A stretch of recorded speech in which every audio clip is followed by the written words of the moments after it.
Doktor. Yapalım. Bemarını ciddi bölümde yandırıp çıktık. Amal bulmadı.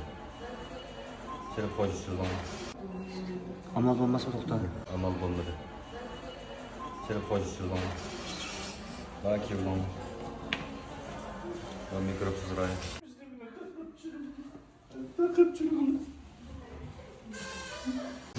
Üzüm tembeliydi tuttu. Mahurun cindire ben kufa kaptı. Siva patinin mebediydi.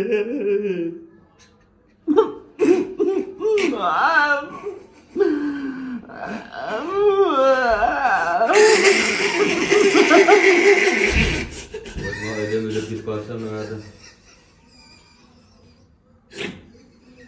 Böyle bolda tülmeyimiz var edem ara yazdı da.